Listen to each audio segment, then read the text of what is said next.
How about we just don't say anything more, and then we bring in the popular Jay Bilas? Is that okay? How about we do that? Jay, thank you for getting up after last night's game. Where do you want to start? Well, it sounds like you could use some legal representation. Yes. I'd be happy to help you with your trademark copyright issues. How are you on trademark and copyright infringement? Pretty good, actually. I actually had a case, a pretty good case in trademark copyright. Okay, we came up with Tampa Bay. We tweeted it out, put it on our show. We had T-shirts made, and then we heard from Tom Brady's camp a cease and desist. Did we have any legal grounds to stand on? You probably did, but that's a normal practice for people that are trying to protect intellectual property. They have to, they send a cease and desist, and they might take further action. If they don't, they run the risk of losing their trademark copyright rights. So if you would have pushed back, who knows where it would have been. But usually what people do is they just kind of stop because they don't want to deal with it. Yeah. And that's the easier thing. But I don't know. I don't know whether Tom Brady or his companies have trademarked that or they have copyright protection for it. They trademarked it after we came up with it. Wow, that'd be a fun fight. I say let's roll up our sleeves. No, because you're friends with go Brady. Get Tom Terrific. No, remember Tom stayed over at your house. Would you be willing? That doesn't make us friends. That this is money, man. Okay, are you willing to take on Augusta because we got a cease and desist from Augusta? That's different. I'd like to play there again. All right. That's all I needed you for, Jay. Thanks for coming on. How would you describe the first 5 minutes of last night? A beatdown. Baylor just crawled into Gonzaga and the physical presence they had on the floor, they seemed bigger, seemed stronger, and they just took everything from Gonzaga. It wasn't like, I think most of us going into the game had said, Gonzaga needs to take care of the ball, that Baylor forces a turnover on almost 25% of their opponent's possessions during the year. But it wasn't like Gonzaga was throwing the ball away. Baylor was taking it from them. And there's a difference. And Gonzaga couldn't run anything. They couldn't they basically had their backs turned in trying to run some sort of offense. So while all of us were talking about maybe the best passing and cutting team we've seen in I don't know how long, because who ranks that stuff? But I couldn't remember anybody better. They couldn't see the cutters because they were just overwhelmed with ball pressure and pushed further out. Drew Timme was trying to drive some of the big guys, and he lost the ball on occasion. I think he turned it over 3 times in the first 10 minutes.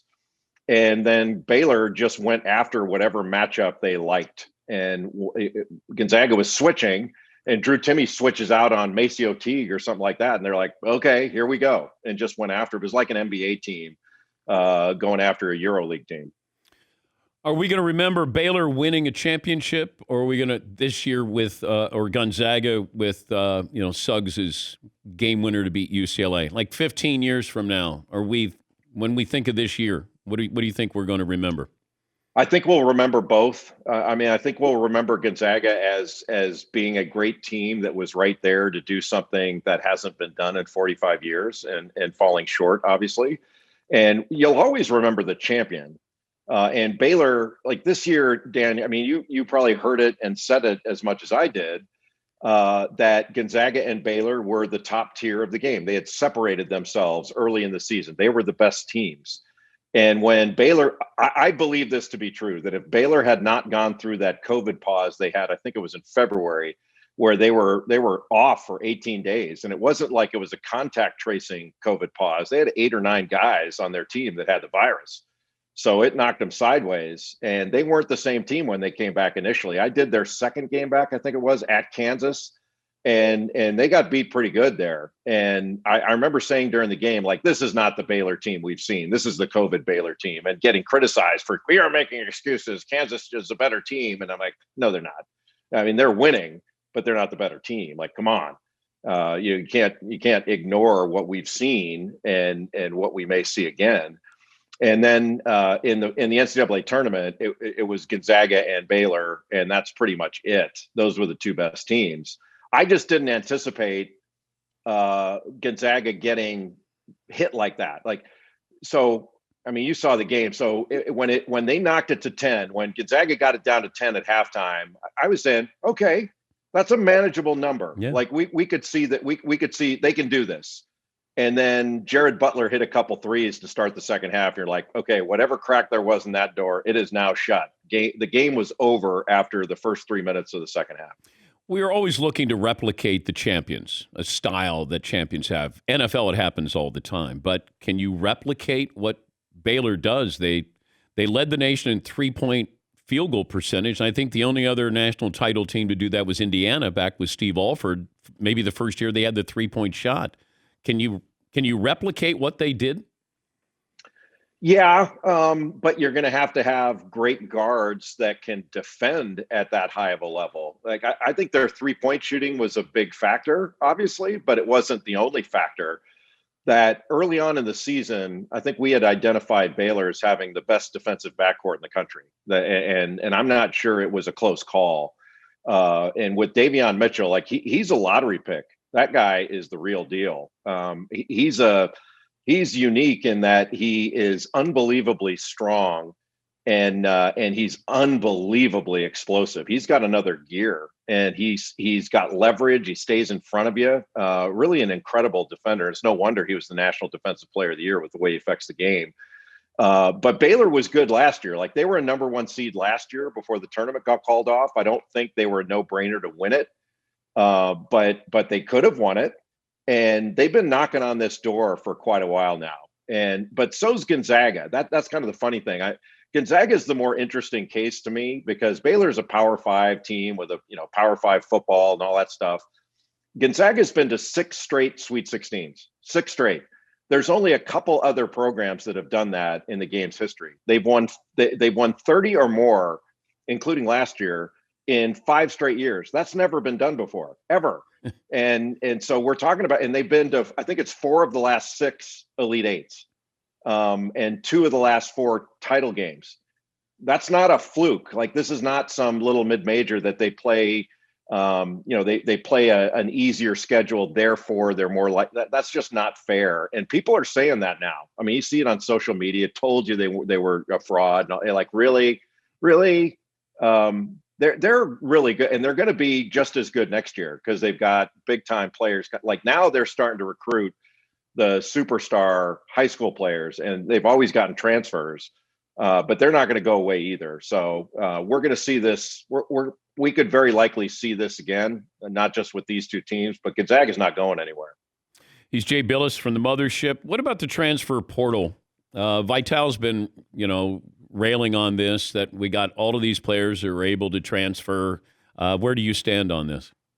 I don't think the execution of the portal is a very good idea, Dan, but this is a result of 2 things. One, it's a result of coaches complaining about poaching. The idea that they had a player on their roster, that the player was interested in leaving. Somebody contacted another school and said, do you have space available? And they kind of negotiated the player's way out.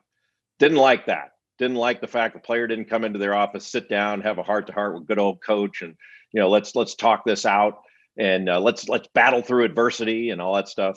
So the coaches didn't like it. Well, now they got the transfer portal, so the players are telling them, and they just go, and it's kind of an open invitation to leave, and we're going to see more of it. So the transfer market is here to stay, but the other part of it is the NCAA cannot justify this year in residence thing, having a player sit out.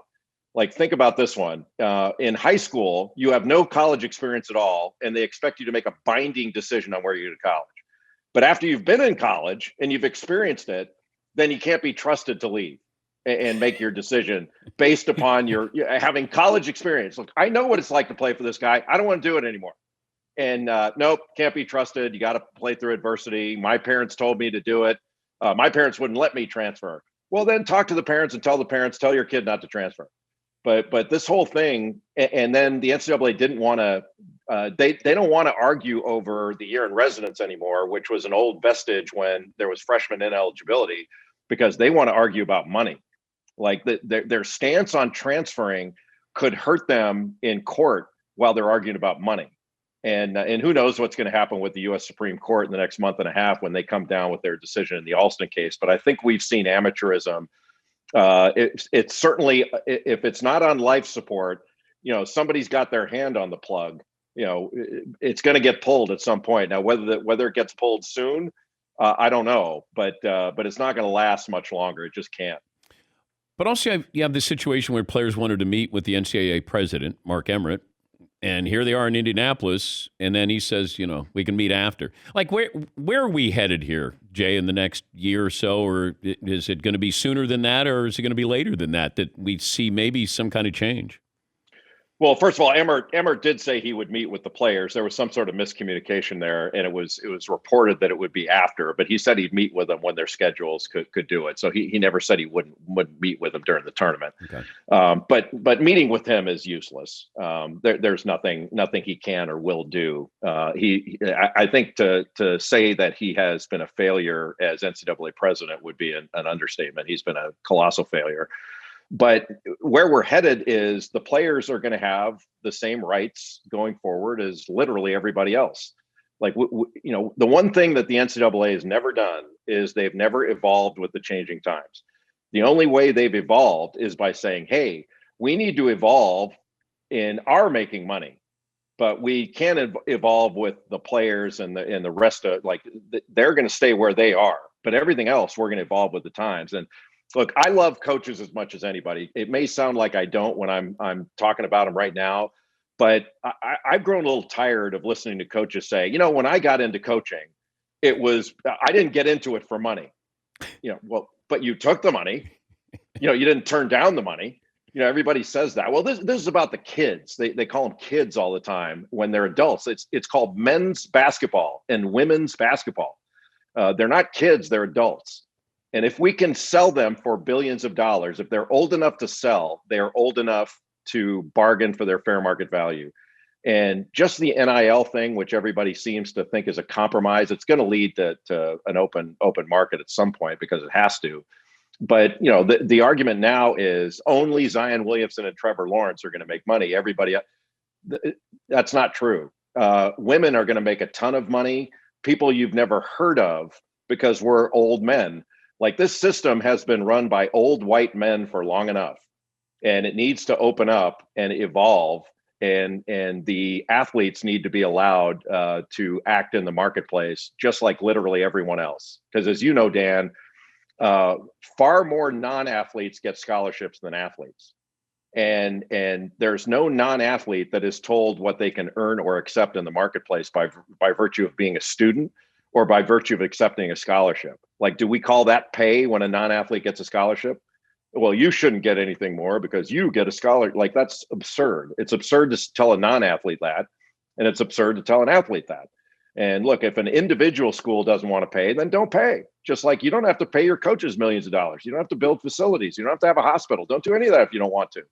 But banding together as a cartel, which the NCAA is, that's just not going to work in the long run. It's amazing it's worked this long, but if you try to read tea leaves from the Supreme Court's questioning and oral argument about a week ago, they're not buying it unless they were just stress testing an argument and they're all on the other side of it.